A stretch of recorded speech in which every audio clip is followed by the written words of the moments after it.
The toaster's burning the bread again. Amber. Seriously. His voice came from behind the bedroom door, cold and indifferent, just like every Saturday morning since my third trimester began. I stood in the kitchen, cradling a belly that felt like a boulder, watching a faint trail of smoke curl up from the last 2 slices of bread in our chipped old toaster. I yanked the plug, opened the window, and let the cold Arizona air flood our tiny kitchen. This house used to feel like a dream. Now it felt more like a slow suffocation. My name is Amber Whitman. I'm 29 years old, living on the edge of Flagstaff, Arizona, and 3 weeks away from delivering my first child. The house Derek and I bought 2 years ago was supposed to be the beginning of everything, a cozy retreat, a place to raise a family. But now, it's just where I'm quietly falling apart. Derek, my husband, is 33 and works as an investment manager for a private firm in Phoenix. Technically, we live together, but lately, it feels more like I'm renting space in his absence. Ever since I got pregnant, he's been disappearing on the weekends, saying he needs to detox by visiting his parents' lodge in Colorado Springs. A 2-hour drive. No real reason. Just a routine, he calls it. At first, I tried to understand. I thought maybe he was nervous, maybe scared to become a father. But when you're up at 2 a.m. gripping your stomach through a false contraction, and the person who swore to love you is off fishing with his dad, something shifts inside you. "You're on maternity leave now," he said one afternoon when I asked him to help wipe down the kitchen floor. "You have more time than I do." I had slipped and nearly fallen that morning trying to clean under the cabinets. He didn't ask if I was okay, didn't even glance up from his phone. I remember sitting in the nursery that night, the scent of fresh paint still lingering in the air, my hand resting on the side of my belly. Isla kicked.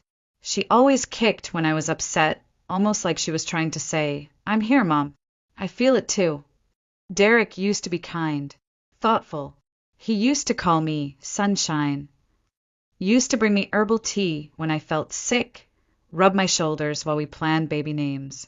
He once said he wanted a daughter with my eyes and my laugh. But since that second pink line appeared on the pregnancy test, it's like someone switched him off. No more smiles, no more connection, just a cold stranger sharing my bed. A few weeks ago, I forgot to pick up his favorite cold brew from the store. His response, "You stay home all day and couldn't manage one thing, right?" I stared at him, my throat tightening. I could have said a million things in that moment, but I didn't. I was exhausted, and I knew if I said anything, he'd chalk it up to pregnancy hormones. Some nights, I lie awake wondering if I made the biggest mistake of my life. But then Isla shifts inside me, and it quiets those thoughts for a while. I try to keep some normalcy. I write in my blog, Diary of a Desert Mom. I share photos of sunsets, little recipes I invent when I can't sleep, snippets of what it feels like to grow a human inside you while the world outside stays silent. It's the one thing that still makes me feel like I matter. Last Friday, I returned from the grocery store carrying bags that felt like weights strapped to my spine. I pushed open the front door and found Derek sprawled across the couch, flipping through channels. "What's for dinner?" he asked without even looking up. I bought a whole chicken. I was thinking soup. Soup? In this heat? My mom would never serve hot soup in the summer. "You always make weird stuff, Amber." He chuckled. I didn't. I walked into the kitchen and started peeling carrots, biting the inside of my cheek to keep the tears from falling. Isla kicked again. Hard. The next morning, as he slipped on a crisp shirt, Derek casually announced, "Mom and Dad want to do a little trip to the cabin next week. You should come. One last getaway before the baby." I froze. Next week? I'm due in less than 3 weeks, Derek. Dr. Conway said labor could start at any time. He waved me off. "You always overthink. A few days in the mountains will be good for you and the baby. Mom says fresh air helps." I said nothing, because I knew at that point arguing didn't matter. He had already decided, but something in my chest snapped. I wasn't just nervous. I was afraid. Genuinely afraid that if something happened, if labor came early, if I needed help, he wouldn't be there. Not really. And I was right. The morning was unusually quiet, overcast with a thick grayness that seemed to press down on everything. Derek was unusually cheerful, humming to himself as he zipped up the last of his duffel bags. I had barely slept the night before. Too many cramps, too much heaviness. I told him I wasn't sure about the trip, that I didn't feel right. His only response was, "You're always so dramatic. It's probably just gas." He'd already loaded the car. All that was left was for me to get in. I stood on the porch, clutching my overnight bag and rubbing the underside of my belly. Something about the weight felt different today. Lower, tighter. But I swallowed the unease and followed him to the car. I didn't even make it past the passenger seat. As I lowered myself onto the seat, I felt a sudden gush of warmth, and a dampness spread quickly through the thin cotton of my dress. I looked down, there was no mistaking it. My water had broken. "Derek," my voice trembled. "I think my water just broke. We need to go to the hospital. Now." He turned to look at me, frowning like I had just dropped mustard on his favorite shirt. Then he looked down at the seat. "Are you serious right now?" he snapped. "You couldn't hold it for 5 more minutes?" I stared at him, stunned. "I need help. Please. I'm in labor." He groaned loudly, cut me off, and flung open the driver's side door. "Great. Just great. You soaked the leather seats. This is why I didn't want to take the SUV." He walked around to my side, muttering something under his breath about ruined trips and inconsiderate timing, then pulled open my door and gestured for me to get out. "You're not seriously," I began, but my voice broke. "Amber, I'm not letting this car smell like a delivery room. Call a cab or something. My parents are already waiting. I don't have time for this." He reached into the back, yanked out my suitcase, and dropped it onto the curb. Then he got in the car, slammed the door, and drove away. For a few seconds, I stood frozen in place, too stunned to react. The contractions hadn't even started yet, but the panic already had. I was alone in front of my own house, water still leaking into my shoes, and the man who was supposed to be by my side had just abandoned me for a weekend getaway. My hand shook as I reached for my phone, trying to remember how to dial 911 when my brain was spinning. But before I could finish, a silver Toyota sedan pulled up beside me. The passenger window rolled down. "Amber." It was Jenna Morales, my neighbor. Mid-30s, kind eyes, lived 2 houses down. She had seen me walking Isla's room furniture in, offered to help paint, and sometimes dropped off homemade banana bread with walnuts. Now, she looked at me with wide, horrified eyes.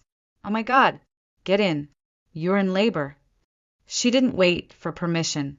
She jumped out, opened the door, helped me into the passenger seat, and fastened my seatbelt with gentle fingers. Then she peeled out of the driveway like a woman on a mission. "All the way to the hospital." She held my hand tightly, asking questions I barely registered. "How far apart are the contractions? Has your doctor said anything about early labor? Do you have your hospital bag?" I couldn't speak. I was crying, silent tears that wouldn't stop.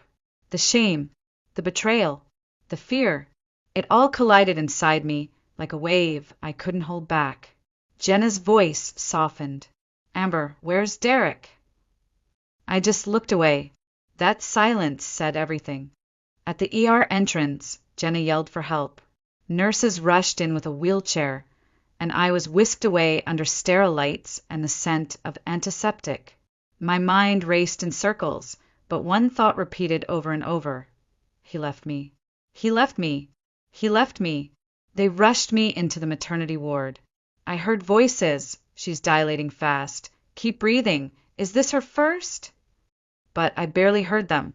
All I could think was that I was about to bring a child into the world alone. Hours blurred into each other. Pain came in waves, crashing against me until I thought I would shatter. But I held on. For Isla, for the life inside me that deserved better. And then she was here. The sound of her cry pierced the room, and something inside me cracked open, not in pain but in awe. I had done it. I had brought a little girl into the world without him, without anyone but the nurses and Jenna, and it was the most beautiful, terrifying, powerful thing I'd ever experienced. I was still trembling when I woke up in the recovery room. White walls. For line. Faint beeping of monitors. And Jenna, sitting beside me, holding a cold cup of coffee, like she had been there the whole time. "You're awake," she whispered. "Thank God." I tried to speak, but my throat was dry. "Isla." "She's perfect," Jenna smiled. "A little girl. Healthy. Strong. Just like her mama." I exhaled, and tears slipped down my cheeks again. This time not from fear, but relief. Jenna reached out and squeezed my hand. "I called your parents. They're on their way." For a moment, I couldn't believe what I'd heard. I hadn't spoken to them in almost a year. They hadn't approved of my marriage to Derek. We had grown apart, but now, in my most broken moment, they were coming. That's when it hit me. I hadn't just gone into labor that morning. I had let go of something. Something I had been holding on to for far too long. I don't remember falling asleep, but I remember waking up. The light in the room was pale and fluorescent, the kind that buzzes softly in the silence, the kind you only find in hospital ceilings and bad memories. My eyes opened slowly, adjusting to the brightness, and for a few seconds I forgot where I was. Then I moved, and pain stitched itself through my lower abdomen. The birth, the labor, the cold, wet sidewalk, Derek, all of it returned at once, like waking from a dream and realizing it was a nightmare you lived. A tiny cry echoed softly across the room. I turned my head. There she was, Isla, wrapped in a pale yellow blanket, sleeping soundly in the plastic bassinet beside my bed. Her lips pursed into the faintest pout, like she was dreaming something sweeter than anything this world had yet offered her. Jenna was still there. She looked up from a magazine she clearly wasn't reading and smiled. Her hair was pulled into a messy bun, and her face showed the kind of exhaustion you only wear when you've been holding someone else's pain too. "You're awake," she said, her voice trembling with relief. "And so is she, but just barely." I nodded weakly, my throat too dry to speak. She poured a glass of water and handed it to me. For a moment we sat in silence. There was so much I didn't have the strength to say. Then Jenna reached into her purse. "There's something you should know." She unlocked her phone, tapped twice, and turned the screen toward me. I recognized the video instantly. It was me, standing outside the car, visibly pregnant, a growing pool of amniotic fluid spreading around my feet. The camera wasn't close, but it was enough. Derek's voice was audible. His expression. The moment he slammed the car door and drove away. A stranger had captured it, a med student who happened to be passing by. The video had made its way to social media, and in less than 48 hours, it had over 2 million views. My chest tightened. I reached out slowly, touching the screen like it might burn. "No one knew who you were at first," Jenna explained, "but someone traced the license plate. Derek's name got out. His job, his parents, everything." I swallowed hard. My ears were ringing. Part of me felt like I was floating above it all, watching someone else's life unravel on a 6-inch screen. "We kept your identity private," Jenna said quickly. "All anyone knows is what the video shows. A husband abandoning his pregnant wife on the side of the road." My fingers clenched the hospital blanket. I didn't know what to feel, grief, shame, fury, or something else entirely. Something freeing. "And there's more," Jenna continued gently. "My husband, Mark, works in engineering. His firm's CEO is close with Derek's old company. Word got around fast. At first, they said they'd deal with it quietly, but the video kept spreading.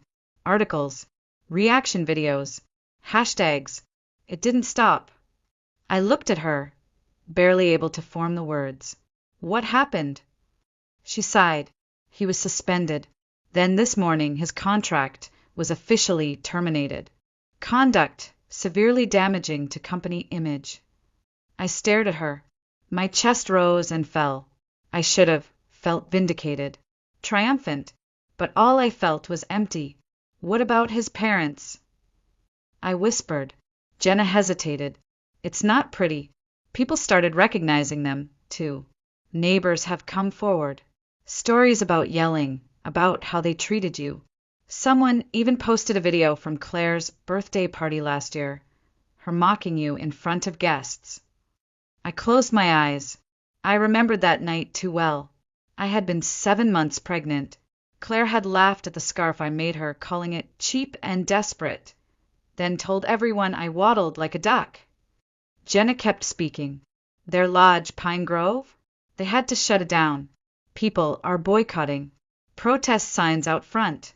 They had to deactivate their business page because of the comments. The room was still. Isla stirred in her bassinet, but didn't wake. I'm not telling you this to gloat, Jenna said, placing a hand gently on mine. I just want you to know, this time, you're not invisible. People saw what happened, and they cared. I looked at her hand on mine. I didn't have words, only a quiet breath that slipped from my lips. Thank you. You don't owe me thanks, she said, standing. Just promise me one thing. I looked up. Don't go back, she said, her voice gentle but fierce. Whatever he says, whatever they offer, don't go back. I won't, I said, and for the first time, I meant it. She nodded and walked toward the door. Then she paused. Oh, almost forgot. I left you something. A nurse came in moments later and handed me a small envelope and a post-it note with Jenna's number. Inside the envelope was a USB drive and a short note. Security footage from the hospital entrance. You may want it someday. Evidence matters. Jay, I held it in my hands, and for the first time in months they weren't shaking. The fog of the past year was beginning to lift, and in its place stood something solid, real, not revenge, not rage, but clarity. I turned to Isla, sleeping softly in the bassinet, her tiny fists curled, her chest rising with each breath. I leaned closer, brushed her cheek, and whispered, No one's ever going to leave us on a sidewalk again. I promise. And right then, I knew this wasn't the end. It was the beginning. 3 days after I gave birth, the world outside my hospital room had become unrecognizable, especially for the man who once called me his wife. I was just beginning to find my rhythm as a mother. Feedings every 2 hours, diaper changes in a blur. My parents, Ronald and Esther, had practically moved into the hospital with me. My mom wouldn't leave Isla's side, and my dad, who had always been more reserved, had taken to sitting by the window, flipping through the newspaper while pretending not to watch me with misty eyes. Then Jenna returned. She walked into the room holding a modest bouquet of white daisies and a phone in her hand, her face noticeably more serious than usual. Amber, she said softly, have you seen the news lately? I shook my head. My phone had been off since delivery, mostly at my mother's insistence, and truthfully I hadn't missed it. I had no interest in Facebook memories or congratulatory texts from people who hadn't spoken to me in months. Jenna sat beside me and opened a video. You need to see this. It was the same clip, the one taken by the med student, but this version had been edited. Subtitled. It began with the words, He left her in labor, then drove away. Then came the footage. Me, visibly pregnant, standing by the car, my dress soaked, clutching my belly. Derek storming around the vehicle, shouting something about leather seats, then slamming the door and peeling off. My suitcase thudding onto the sidewalk. The video cut to black. The words reappeared. This is her story. I stared in silence. My throat felt tight.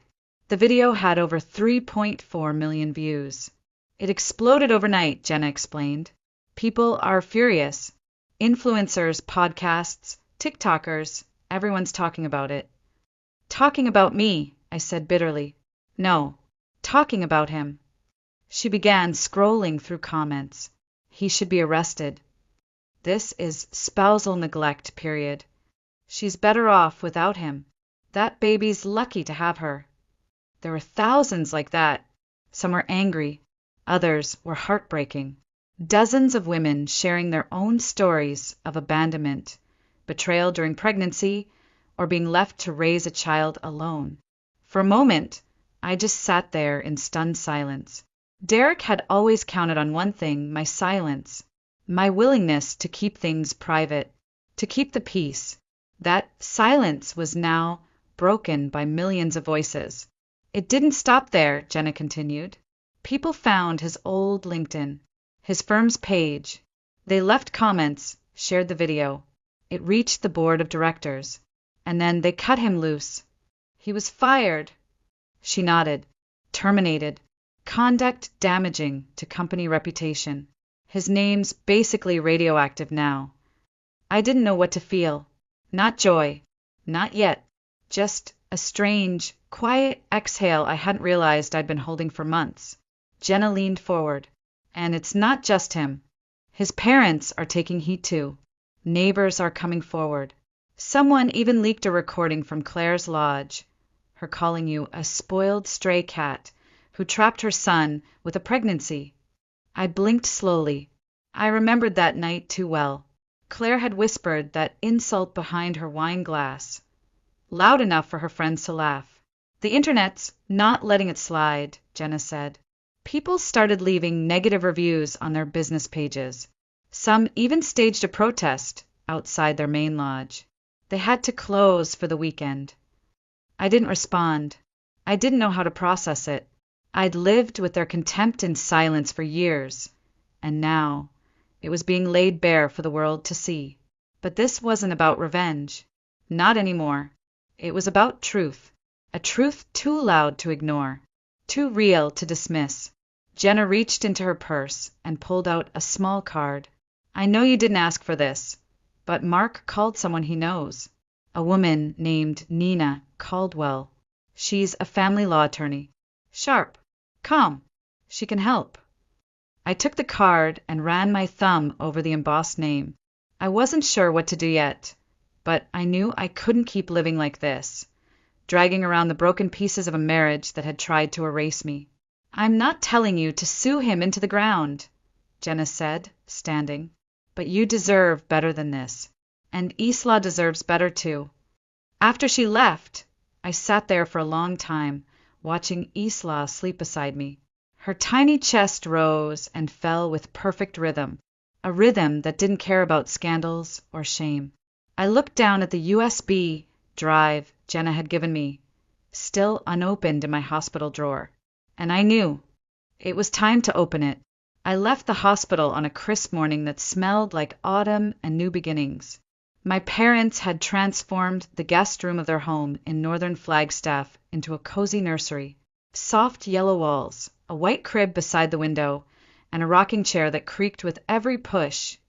Each detail quietly said, "You're home now. You're safe." Isla settled in as if she'd always belonged there. And in a strange way, so did I.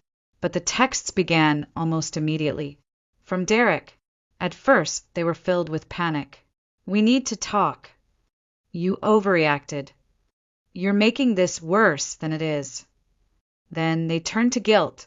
"My parents are being harassed because of this. We've lost everything. Are you happy now?" And then came the blame.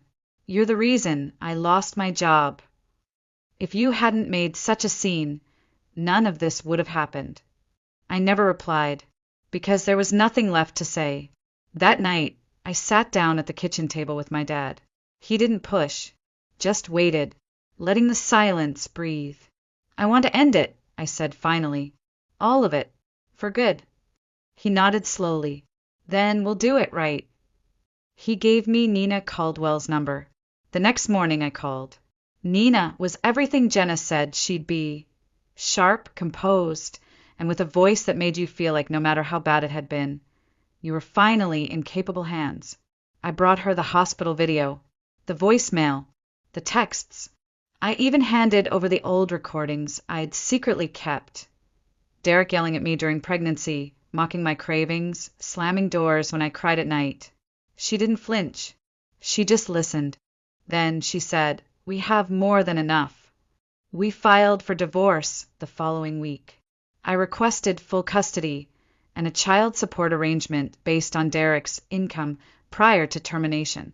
Nina insisted we include a motion to freeze any existing financial assets until a fair division could be made. Derek hadn't responded to the petition, so we were prepared to escalate. Then came the call. His tone was no longer apologetic. It was combative. "You can't just divorce me over one mistake. You're ruining my life." I remained calm, pressed record on my phone, and let Nina handle the rest. "He's refusing to sign," she told me the next day. "But don't worry. We'll petition the court for a summons. If he doesn't show, we'll proceed without him." And just like that, the man who once claimed to control everything in our lives lost all leverage. 2 days before the court hearing, Derek sent a long email. Part apology, part attack. "I want nothing to do with that child. If you're raising her, that's on you. I'm broke. I can't support anyone." Nina only smiled. "Perfect. That kind of written refusal only helps us." The courtroom was colder than I expected. Sterile, like a waiting room for lives about to be dissected. Derek showed up alone. No lawyer, just a crumpled stack of notes and that familiar arrogance he wore like cologne. "She's trying to ruin me," he said to the judge. "She's emotionally unstable, not fit to raise a child." Nina didn't even blink. She pulled out a tablet, played the video. Me, standing soaked on the sidewalk. Belly round, contractions starting. Derek yelling. The suitcase hitting the curb. The SUV disappearing into the distance. Silence fell over the room like snow. Then Nina played the voicemail. His voice cold and dismissive. "Call a cab or something. I'm not missing this trip." When it ended, she looked at the judge and said calmly, "This isn't just neglect. It's abandonment." The judge nodded slowly. Derek finally crumbled. He signed the papers, but he still refused to pay. "No job," he said. "No savings. I've got nothing left." That might have worked if he hadn't lied. Turns out, Derek's firm, trying to distance themselves from the viral backlash, had quietly submitted his financial disclosures to the court, including a hefty bonus he'd tried to move into a private brokerage account. Nina filed an emergency motion that day. The court froze the funds. I didn't want to punish him. Not really. I just wanted security, stability, a promise that Isla would never be punished for her father's cowardice. The day the court approved our child support claim, I stepped outside with Isla bundled against my chest, the sun filtering through amber leaves above us. I breathed in deep. I had once begged Derek for love. Now I stood on solid ground, no longer begging, just becoming. You think the story ends when the ink dries on the divorce papers, but sometimes the aftermath is its own storm. In the weeks that followed, Derek's name became a kind of local legend, spoken with either disgust or disbelief. The husband who abandoned his pregnant wife. His face never appeared in the viral video, but it didn't matter. People knew. Word spreads fast in a town like Flagstaff, and even faster when you've built your entire identity around being a respectable family man in finance. He stopped texting after the court froze his accounts. No more fake apologies. No more blaming me. Just silence. It was almost worse that way. Jenna kept me updated when I didn't want to look. "You know his house is up for foreclosure," she said one morning while bringing fresh fruit and muffins. "Neighbors say he hasn't been seen in days. Lights off. Grass overgrown." I nodded slowly, sipping tea while Isla napped on my chest. I didn't feel satisfaction. I didn't feel pity. I just felt done. His parents weren't spared either. Pine Grove Lodge never reopened. The protesters had left, but the damage was done. Photos surfaced of Claire yelling at customers. One Yelp review said, "The pastries taste like judgment and cold shoulders." People stopped coming. Sponsors pulled out. The once beloved family lodge faded into rumor and memory. Then the text started again. Not from Derek, but from numbers I didn't recognize. You ruined my son. Do you feel better now that he's jobless? You could have handled this quietly. I blocked them all. Silence is louder than any argument. One day, a plain envelope arrived in the mail. No return address. Inside was a letter, handwritten, the loops of the script uncertain, almost trembling. Amber, I'm not asking for forgiveness. I just want you to know I was wrong. I raised a son who never learned how to respect the women who loved him. I failed you. I failed Isla. I don't expect anything from you, but I hope someday you find peace. Wishing you and your daughter a better life than the one we gave you. Claire Whitman. I folded the letter slowly and tucked it away in a drawer. Not because I wanted to keep it, but because even that was closure. I didn't forgive her. Not really. But I no longer needed to carry the weight of her cruelty. Let her sit with it now. Let the silence echo back into the rooms she once filled with smugness and wine. A few weeks later, I heard Derek had left the state. Someone said he was working in a diner in Oregon. Someone else claimed he'd changed his name. I didn't check. I didn't care. That chapter of my life had already turned brittle and burned. I returned to work slowly. With the help of my parents and Jenna, I built a routine. Isla thrived. She giggled often, especially when I played music in the mornings or held her up to see her reflection. She had Derek's dimples, but only when she laughed, and that felt like a mercy. One afternoon, I was pushing Isla's stroller through the park when a middle-aged woman stopped me. You're Amber, right? I hesitated. Yes. She smiled, eyes kind. I follow your blog, Diary of a Desert Mom. I just wanted to say you've inspired me. You made me believe it's okay to start over. I blinked. The wind shifted, rustling the trees above us. Thank you, I said quietly. That night, as the house settled into quiet, I sat on the back porch with Jenna. Isla was asleep in my arms. Jenna brought ginger tea. She always brought ginger tea now. You know, she said, you're allowed to be happy again. I am happy, I said. No, I mean really happy. I looked out at the stars. I'm learning.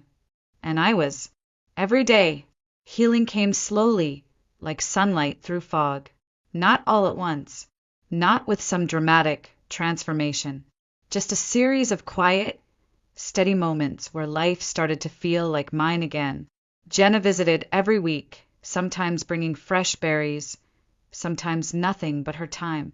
She never asked for anything in return, just sat with me on the porch while Isla napped or played with her feet in the air.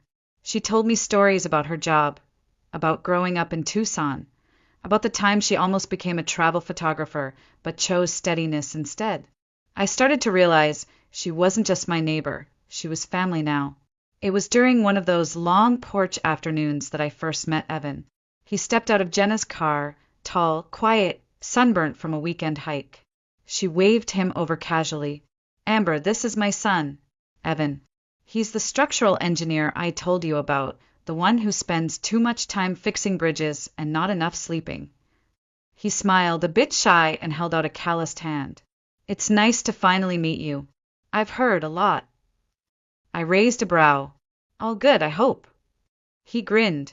Only the parts worth repeating. That first conversation lasted maybe 10 minutes, but something about his presence stayed with me. Calm, centered, like he wasn't trying to impress or rescue me, just be there. Over the weeks, Evan became a quiet rhythm in our lives. He stopped by when he was in town, carried grocery bags without being asked, held Isla when I needed both hands free, fixed the squeaky hinge on the back door without saying a word about it. He never pushed, never asked questions I wasn't ready to answer. He was just there. One evening, after dinner with my parents and Jenna, I found myself alone on the porch again. Isla had fallen asleep early. The autumn air was crisp, and I was sipping hot cider when Evan stepped outside and handed me a small wooden bracelet. Carved into the surface were two names, Amber, Isla. I don't know where I fit into your story, he said, voice soft. But if there's a place, I'd like to find it. I didn't respond right away. My heart wasn't broken anymore, but it wasn't whole either. It was still stitching itself back together in quiet, stubborn ways. So I just reached out, placed my hand over his, and whispered, I don't know what the future holds, but I'm not afraid of it anymore. He smiled, not the kind that demands anything, the kind that waits. The following weeks were quiet and sweet. Evan didn't become everything. He didn't need to. He just became something good. A safe space, a steady hand. He made Isla laugh in a way I hadn't seen before. Big, open laughter that filled our living room like light. One day, Jenna leaned over her tea and said, I've never seen you like this. I laughed. Like what? Like someone who finally believes they deserve softness. It took a moment for those words to land, but when they did, I believed her. Winter came early that year. Snow on the pine roofs. Isla's tiny footprints in knit booties by the back door. The house smelled of cinnamon, and the fire crackled every night. I wasn't rushing toward anything. Not love. Not marriage. Not some replacement for what I had lost. Because I hadn't lost myself.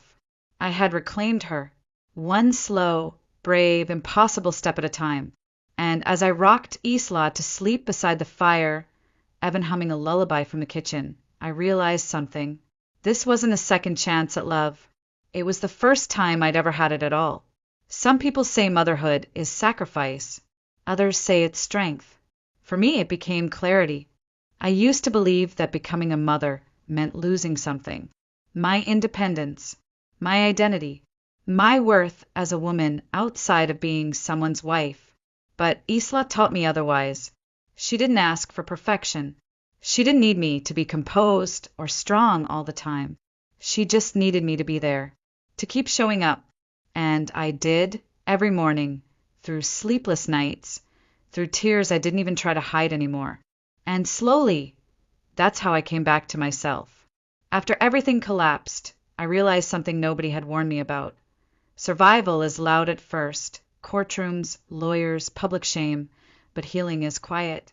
Healing is Isla sleeping with her hand curled around my finger. It's walking into the kitchen and not flinching. It's writing again, not to escape, but because I have something to say. My blog changed. The tone, the stories, readers noticed. They didn't just want recipes or baby updates. They wanted the truth. They wanted strength they could see and feel. Not the polished kind, but the kind with scar tissue. And so I gave it to them. One morning, I posted the clip, the video, the full, unblurred version. Me, 9 months pregnant, on the sidewalk, Derek walking away. No music, no commentary, just the truth. And at the end, I added one sentence. He left when I needed him most, but I stayed. For her. For me. The response was overwhelming. Not just likes or views, but letters. Stories. Women from every state. Survivors. Mothers. Daughters. They told me I gave them permission to start over. To let go of guilt they didn't earn. To walk away from silence. And for the first time in a long time, I didn't feel alone. A month later, I received another envelope in the mail. This one from Oregon. No letter, just a single photograph. Derek, in a diner uniform, head down, bussing tables. Someone had snapped the picture quietly and forwarded it to me with no caption. I looked at it for a long time, and then I threw it away. Not in anger, in peace. Some stories don't need to be reopened. They simply end. Weeks passed. Isla learned to sit up on her own. Then crawl. Then clap. Her laughter became the heartbeat of our home. Evan kept visiting, never asking, never rushing. He repaired the fence one weekend and built a bookshelf for Isla the next. He didn't fill the silence with promises. He filled it with presence. Then one evening, as snow fell outside the windows and the fire cast amber light across the room, he took my hand. Amber, he said gently, you've already walked through fire. I don't want to be your rescue story. I just want to be your next chapter, if you'll have me. I looked down at our joined hands, then over at Isla playing with her blocks. My voice was calm, certain. You're not the next chapter, Evan. You're the story I never thought I deserved. We didn't rush anything. We didn't announce anything. There were no champagne toasts or elaborate speeches, just a quiet agreement between two people who knew the value of time and truth, and love that arrives late but stays. Now I sit here, writing this with Isla asleep in her crib, the scent of pine and winter in the air, and Evan humming quietly as he folds laundry in the next room. There's no drama in this moment, just peace. And if I could tell the woman I was back then, sitting on the edge of the sidewalk, abandoned and bleeding and terrified, I'd whisper, you don't have to go back. You don't have to make it work. You don't have to carry him any further. Walk away. You're allowed. Because sometimes the most radical vow a woman can make isn't to someone else. It's to herself. And this is mine. I vow to protect the light in me, to show my daughter what love looks like when it's real, to never settle for someone who runs when I bleed, and to never again stay silent just to keep the peace. This isn't just my revenge story. It's my redemption, and it begins now. The world keeps turning, and with each turn comes a new story. When one door closes, another opens, leading us into a journey entirely different. Let us set aside the echoes of the tale just past and step together into a new realm where another destiny awaits to be told. And now I invite you to listen to the second story, a path of its own, unrelated to what came before, yet filled with mysteries and surprises meant only for those willing to journey onward with me. I'm home early, Jason called out as the door slammed shut behind him. His voice was clipped, colder than the wind that swept through Portland that November evening. I froze mid-stitch, a strand of wire and a half-finished pendant dangling between my fingers. It was only 7:15. He wasn't supposed to be home until 9. My heart jumped. That perfume again. Sharp, floral, expensive. Not mine. I tucked the tools back into their tray, placed the unfinished necklace beside my sketch pad, and quietly stepped out of the guest room that doubled as my workspace. Noah had finally fallen asleep in my arms less than an hour ago. He always took longer on stormy nights. 5 years old, yet still needed me to hum until his lashes stopped fluttering. I crept toward the hallway, adjusting the throw blanket around my shoulders. Jason was standing in the entryway, tall, broad-shouldered, hair perfectly styled like he'd stepped out of a magazine. His navy wool coat was dusted with the damp chill of outside. He didn't look at me, just shrugged off the coat and let it fall carelessly onto the bench. "You're early," I said carefully, trying not to sound accusing. "Meeting got canceled," he muttered. Then, spotting the faint light coming from the guest room, he added, "Let me guess. You're still playing with your little beads and wires." I flinched. "I'm working on a gift for Lauren's birthday." Jason walked straight past me into the living room, pausing at my table. His jaw clenched as he eyed the organized trays, the label boxes, the notebook with my sketches. "This again," he muttered, his voice dipped in contempt. "How much money have you wasted on this nonsense?" "I used leftover materials. It's just for a friend."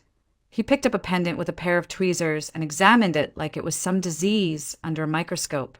"Do you even know what real gemstones cost? This looks like something a kid would glue together in art class." I took a deep breath. "It's not about the materials. It's the design. The meaning behind. Oh my God, Lauren!" he snapped, dropping the piece back onto the table. "Every time I walk into this house, it's like being swallowed by a kindergarten craft room.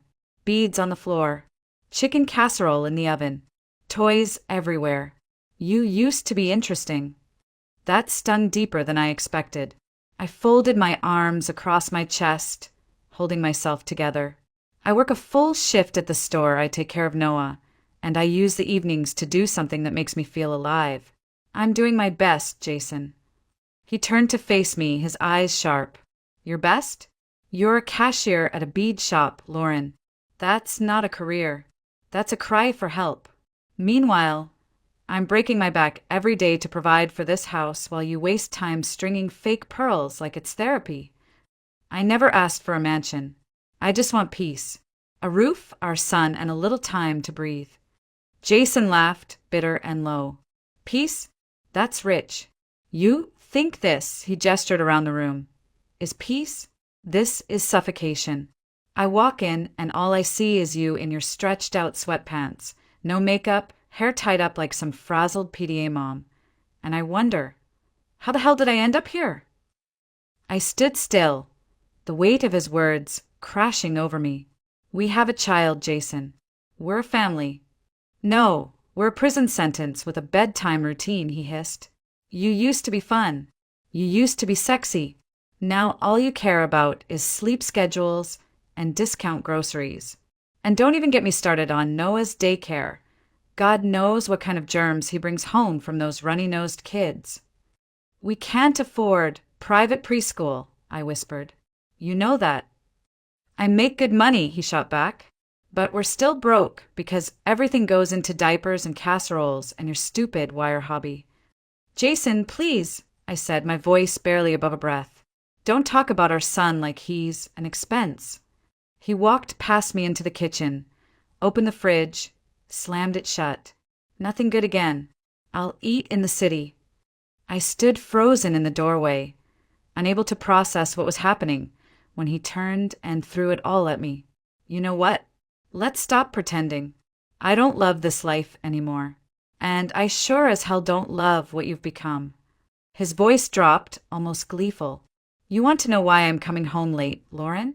Why I don't touch you anymore? Because I already checked out months ago. The air left my lungs. There's someone else, he said flatly. Her name's Tessa. She actually takes care of herself. She listens. She doesn't smell like glue and toddler wipes. And she doesn't drag around a 5-year-old like an anchor. I couldn't breathe. I backed into the wall behind me, needing something solid. No one wants a woman with baggage like you, Jason said, cruelly calm. You're a burden, Lauren, and you're not my burden anymore. He turned and walked to our bedroom, grabbed a duffel bag he'd apparently packed earlier, and tossed it over his shoulder. I'm staying with Tessa tonight. You've got a month to get out. This place belongs to my parents. They'll be back from Europe in December. They want you gone before then. He walked to the door, paused, and looked over his shoulder. And don't even think about dragging me to court.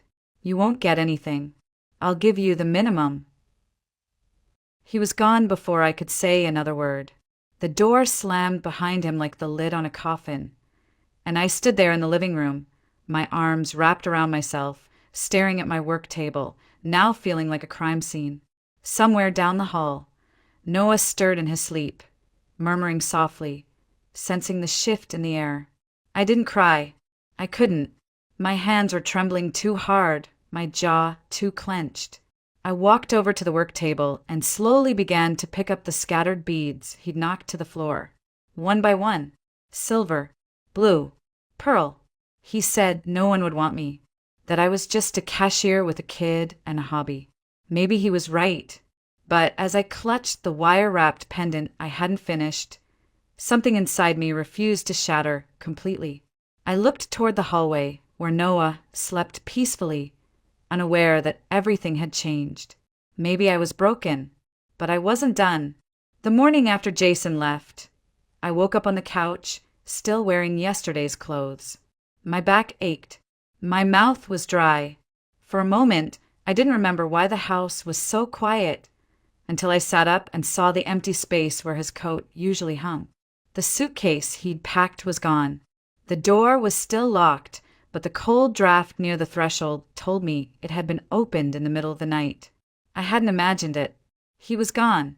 I walked to the kitchen, made a pot of coffee with shaking hands, and sat at the dining table, staring at nothing. My eyes drifted to the floor. Beads were still scattered near the wall. Tiny pieces of a life I had built in stolen hours after bedtime. I didn't have the strength to pick them up yet.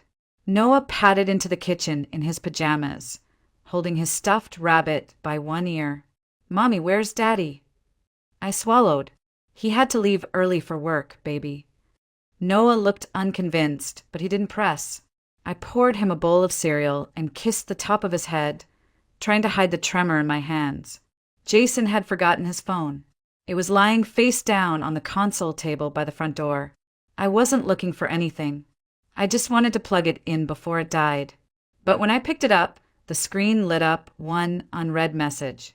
"Tessa, I missed you last night. Please come by, even if just for a little while. I made that pasta you like." I stared at it for a long time, not because I didn't understand, but because part of me still hoped there'd been a mistake, a misunderstanding, a terrible fight we could come back from. There wasn't. That night, I waited for him. I don't know why. Maybe I wanted closure. Maybe I wanted a confession. Maybe I just wanted to see if he would look me in the eye and tell me again that I wasn't enough. The lock turned just before midnight. Jason stepped inside, surprised to find the lights on. I was sitting in the armchair, still and silent, like a statue that refused to crumble. "What is this?" he asked. "Some kind of drama?" "You left your phone," I said calmly. His expression changed. Not fear, not guilt, just annoyance. "So what? You went through it." "You left it unlocked," I replied. "I didn't have to dig." He exhaled and shrugged off his coat. "Look, Lauren, I don't want to fight." "Too late," I said, standing up. "Her name is Tessa. She works at your office. It's been going on for for months." "Right." He gave me a sideways glance. "Why does it matter?" My voice shook, because while I was up all night with a sick child, you were out building a life with someone else. Because I thought maybe we could fix this. I blamed myself. I begged you to talk to me, and you were already gone. Jason didn't respond right away. He walked to the living room, glanced at the guest room, and then turned to me with a cold smile. "You still don't get it, do you?" He moved closer. "Look at you. Always tired. Always stretched thin. Sweatpants. Crumbs on your shirt. When's the last time you looked like someone I'd want to come home to?" I said nothing. Meanwhile, Tessa actually cares about how she looks. She doesn't whine. She doesn't turn every conversation into a parenting podcast. She's not dragging around a 5-year-old like a damn trailer hitch. The words hit harder than a slap, but I stood still. "We have a child, Jason," I said quietly. "A beautiful, kind boy who adores you." Jason scoffed. "And who limits everything. Our freedom. Our budget. Our sex life. Honestly, Lauren, this isn't what I signed up for." "You're his father." "I'm not saying I'll abandon him," he muttered. "I'll pay child support. I'll take him on weekends when I can." "When you can?" I echoed. "It's not that simple," he said, already walking toward the hallway. "I've got meetings, I've got clients, You've got excuses," I cut in. He spun around. "Don't try to guilt me. You're the one who clung to this dead marriage. You and your beads and your casseroles and your clingy little sob story. No wonder I wanted out." I took a deep breath. My chest burned. I wasn't even crying anymore. Jason moved toward the guest room. "I'm grabbing the rest of my stuff. Don't worry, I'll be out of your way soon." He paused by the work table, then knocked a tray to the ground with a swipe of his arm. "There. Now it looks like it's worth something." I dropped to my knees, trying to gather the spilled pieces, but he wasn't done. He kicked the wooden box that held my finished pieces. It cracked against the wall. Pendants and bracelets scattered across the floor like confetti from a broken dream. I stared at the damage, at everything I had poured myself into, now treated like garbage. Jason leaned down, picked up my sketchbook, flipped through it with one hand. "These drawings," he sneered. "You think someone would actually buy this stuff? You think this is art?" He dropped the book. "You're a cashier with a hobby, Lauren. Who the hell do you think you are?" I stood slowly. My hands were shaking, but my spine was straight. "Get out." He blinked. "What?" I said, "Get out." He laughed, loud and bitter. This is my parents' house, sweetheart. You don't make the rules. In fact, you're the one who needs to start packing. You're a suitcase without a handle. And Noah, he's the trailer. You're nothing but extra weight. Silence felt like a guillotine. My eyes didn't leave his. I didn't scream. I didn't cry. How dare you, I said softly. Call your own son that. Jason looked away. Noah's voice broke the silence. Mommy. He stood in the hallway, rubbing his eyes, holding his rabbit. Is Daddy mad? I walked to him, knelt down, wrapped my arms around his small body. No, baby, I whispered, my voice catching. Daddy just has to go. Jason didn't say another word. He grabbed his duffel, opened the door, and stepped out. No apology, no glance back. The door shut with a hollow thud. A photo fell from the wall behind him, the one from our wedding day. The glass cracked in a perfect line across our faces. I sat down on the floor among the broken beads and wire. For the first time, I let myself fall apart, but only for a moment. Because tomorrow I'd start picking up the pieces. My mother lived in a one-bedroom apartment on the north side of Portland, tucked above a laundromat that buzzed all day and clanged all night. The walls were thin, the radiator hissed, and the windows fogged from the inside when it rained. But she had space on her pull-out sofa, and that was more than I had. You can take my bed, she said the night we moved in. Noah and I will manage out here. I'm not kicking you out of your own room, I told her.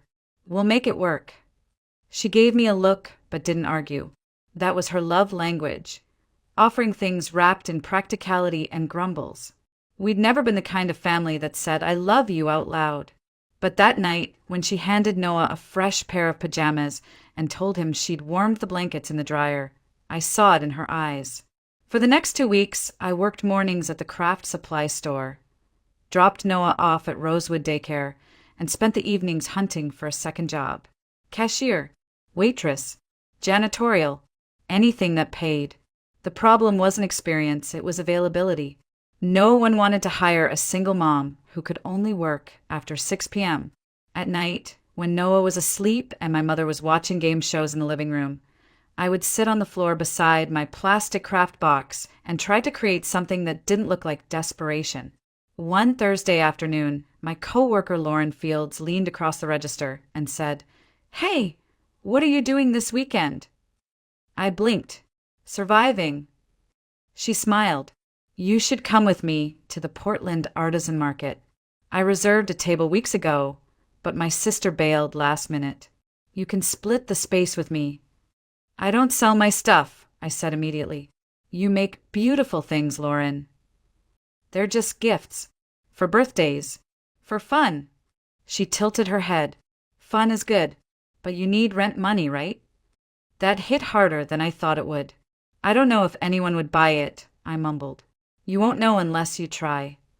That night, I stayed up late digging through my boxes.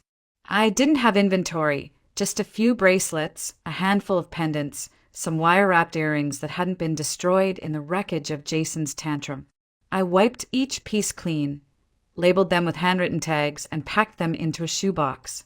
My mother watched silently from the doorway. You're doing this?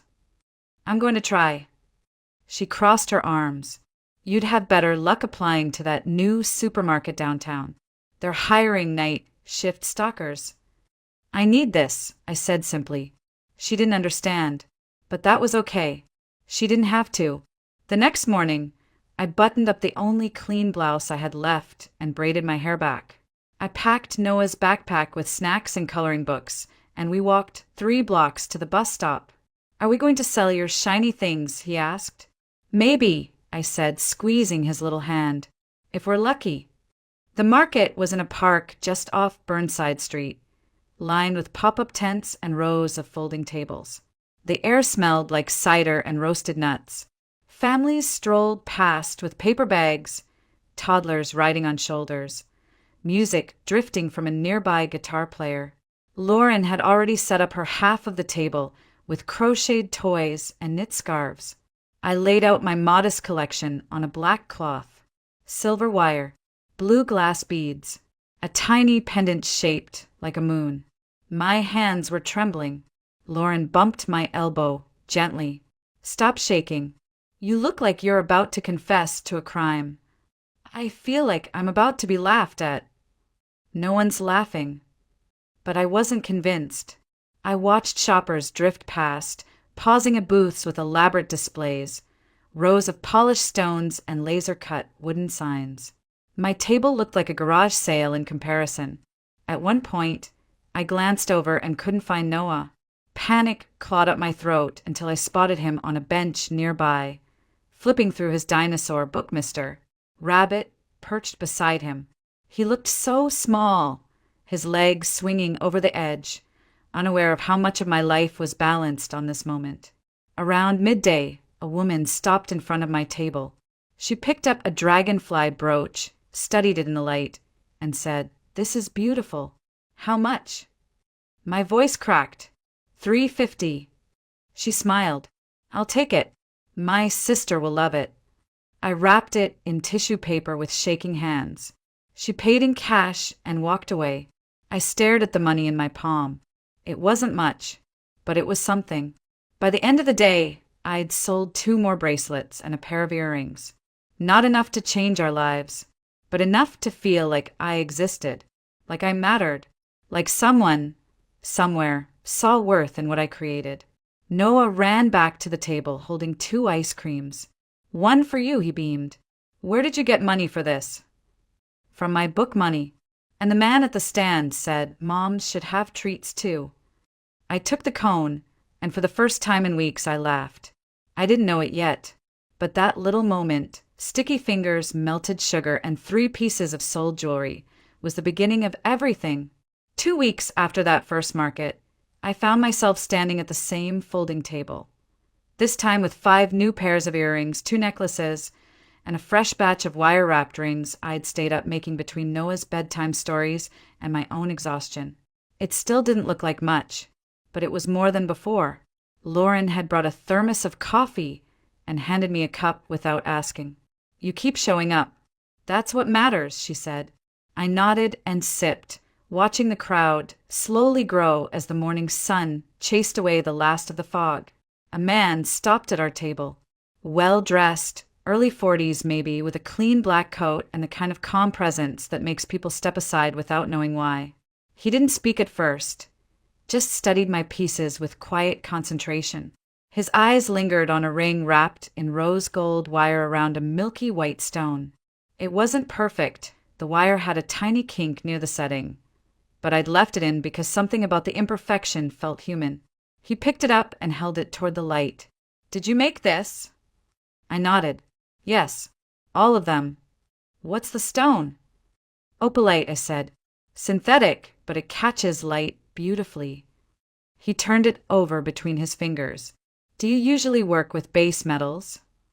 "Right now I use what I can afford." He glanced at me.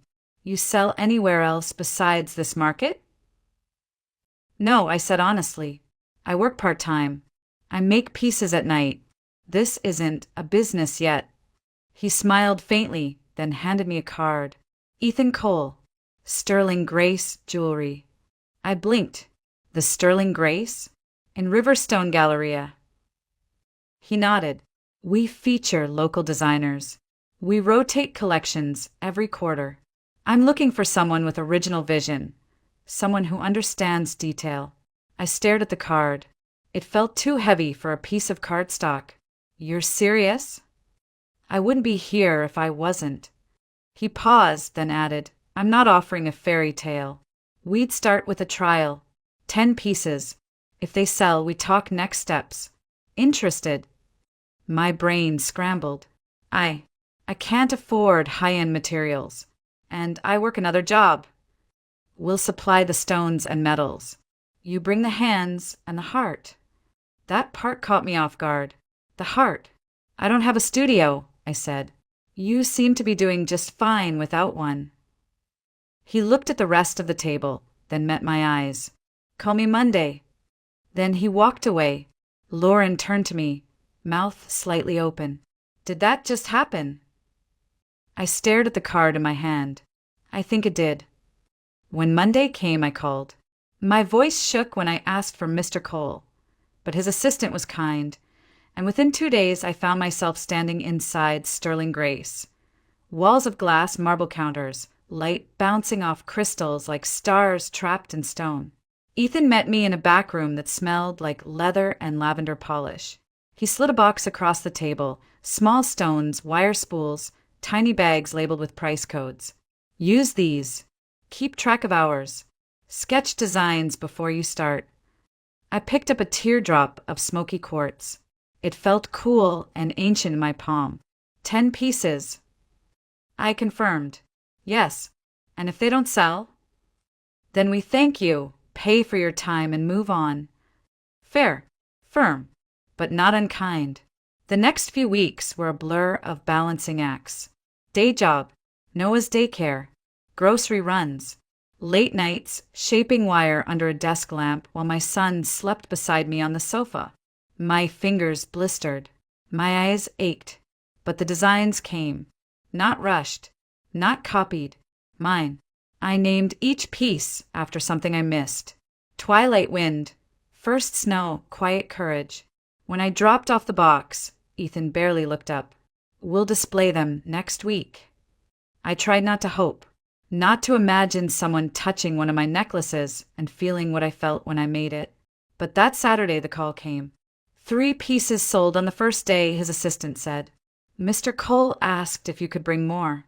I sat on the edge of my mother's bathtub, phone pressed to my ear, heart racing. Noah was in the other room, giggling as my mother tried to brush his hair. I could hear the soft rhythm of a life that wasn't perfect, but it was mine. Tell him yes, I whispered. Tell him I'll bring 5 more. Because for the first time since Jason walked out, someone didn't just see what I made. He saw me. 6 months later, I passed Jason at the grocery store. He didn't see me at first. He was near the deli counter, pacing in front of the glass case, phone to his ear, barking into the receiver about a missing reservation. His coat was wrinkled. His hair, once meticulously styled, now looked like he'd been running his hands through it all day. I wouldn't have even recognized him if he hadn't turned slightly and laughed. That laugh, sharp, arrogant, dismissive, I used to flinch when I heard it. This time I didn't flinch. I was standing 3 feet away, holding a bag of apples, Noah beside me tugging at my coat, asking if we could get juice boxes. Jason turned again and froze. He blinked. Lauren. I nodded. Hey. His eyes moved over me, confused. I wasn't in sweatpants. I wasn't hiding behind a grocery cart or looking at the floor.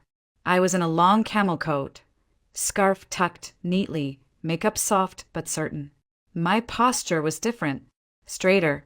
I didn't feel like I needed to apologize for taking up space. You look different, he said. I am, I replied. Noah waved at him politely. Hi, Daddy. Jason bent down, hesitated, then gave him a stiff hug. Hey, buddy, you're getting so big. Noah pointed to the bracelet on my wrist. Gold wire, single lapis stone. Mommy made that. Jason looked at it, then at me again. You're still doing the bead thing. I smiled. It's not a thing anymore. It's a job. I design for Sterling Grace now. That made him pause. Seriously? The store in the Galleria? Yep. He looked like he was trying to do math in his head. They just let you work there. They saw something in me, I said simply. Jason adjusted his collar. Well, good for you, I guess. There was something in his voice. A tightness. Not pride. Not curiosity. Resentment. I waited for him to ask more. He didn't. Instead, he checked his phone and muttered, Tessa's waiting in the car. I nodded. Of course.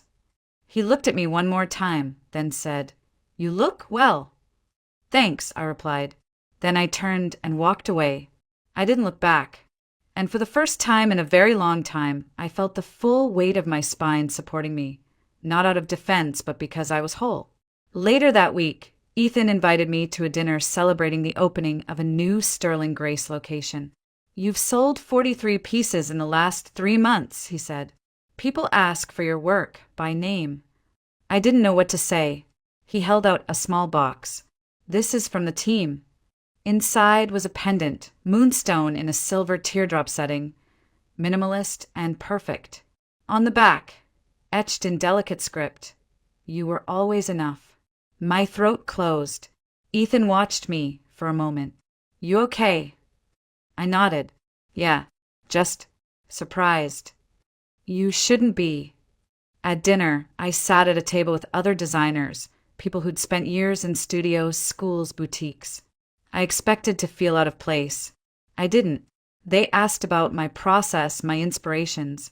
One woman leaned over and whispered, Your ring design? Quiet courage? I bought one for my sister.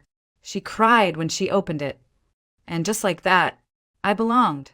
After dinner, as we stood beneath string lights on the restaurant's terrace, Ethan walked up beside me. How are you really doing? He asked. I thought for a second. Better than I've ever been. He nodded. That's good. You've worked for it. I looked at him. Why did you stop at my booth that day? He smiled. Because I saw someone who hadn't realized how brilliant she was yet. I laughed softly. That sounds like a line. It's not, he said. Trust me, I don't use lines. I offer opportunities. But with you, Lauren, I saw more than potential. I saw strength. And something told me if she gets one shot, she'll take it. I looked at the stars above, then back at him. Thank you. You don't owe me thanks, he replied. Just keep making beautiful things. The next day, I added 3 new pieces to the Sterling Grace spring collection. One of them I named after the storm. A simple bracelet, twisted silver, a single citron stone, and a tiny charm shaped like a door opening. Jason didn't ask for joint custody again. He saw Noah every other weekend when he remembered. Tessa stopped coming to drop-offs. I heard from someone that they'd broken up. It didn't matter. What mattered was this. I'd stopped measuring my worth through someone else's eyes.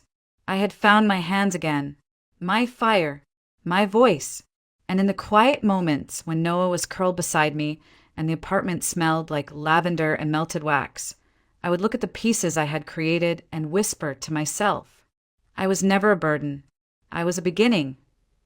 About a year after Jason left, I received a letter from his lawyer.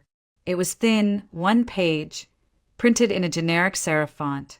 He was filing to reduce child support, claiming financial hardship. He'd lost his job. Sterling Grace, meanwhile, had just asked me to sign a 1-year exclusive designer contract. The irony wasn't lost on me. I stared at the paper in my kitchen, Noah playing with toy dinosaurs at the table behind me, and thought about everything Jason had walked away from. A family, a woman who would have done anything to build a life together, a son who once waited by the window every Sunday, then stopped asking why the car didn't come. I didn't cry. I didn't rage. I took a deep breath, folded the letter back into its envelope, and slid it under a stack of mail I didn't plan to answer right away. That same week, I was invited to speak at a local design school. Just a 10-minute talk about wire artistry and emotional storytelling in jewelry. I almost said no. Who was I to stand in front of students and pretend I had wisdom to give? But Ethan said, just tell your story. That's the part they'll remember. So I did. I told them about a woman who used to hide bruises behind makeup and make excuses for a man who mocked her dreams.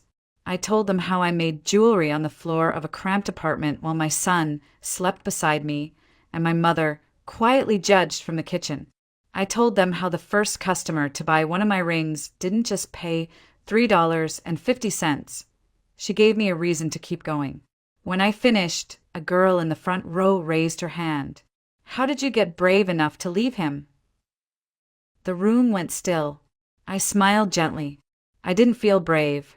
I just felt tired. And then I remembered that being tired isn't the same as being weak.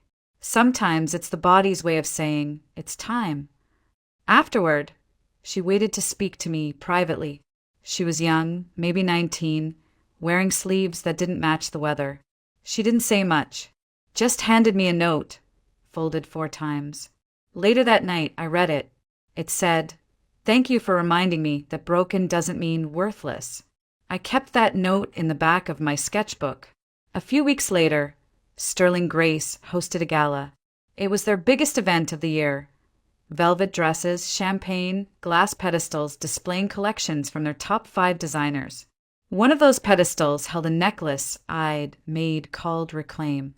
It had taken me 14 hours to finish. Twisted brass, raw emerald, a single line etched across the metal back. Not yours to define. Guests walked by admiring it, murmuring words like bold and unexpected. I stood near the corner with Ethan, a glass of sparkling water in hand, still unsure how I belonged in a room full of people who used words like legacy and luxury without irony. Then I saw him, Jason. He wasn't on the guest list. He stood by the far entrance, looking unsure, hands stuffed in his pockets, scanning the room until his eyes found mine. Ethan noticed. "Friend of yours?" "Ex-husband," I said, not bothering to soften it. Jason made his way over, slower than I remembered him moving in crowds. No arrogance this time, no polished charm. "I didn't know you'd be here," I said. "I wasn't invited," he replied. I saw your name in a write-up. Portland Weekly. You're kind of a big deal now." "I'm doing all right," I said. He looked at the necklace behind me. "You made that?" "Yes." He studied it for a long time. "It's intense. It's honest." He nodded, but I could tell he didn't understand it. "Not really." "You look different," he said again. "Like someone else." I smiled. "No, Jason. I just stopped being who you told me I was." He looked down, quiet for a moment. "I messed up." "You did." I know what you thought," I cut in. "That I'd break. That I'd fold without you. That I had nothing left after you walked out." He didn't deny it. "Well," I said, turning slightly so the light caught the pendant, "I made something out of what you threw away." Jason didn't reply. There was nothing left to say. I nodded once and walked back toward Ethan, who was still watching from a distance. When I reached him, he offered me a new glass. "You okay?" he asked. "Better than okay," I said. "I'm finished." That night, when I tucked Noah into bed, he asked, "Are you happy now?" I kissed his forehead. "Yeah, I think I am." Because healing isn't loud. It's not applause or public revenge. It's choosing quietly and steadily to rebuild. And I had.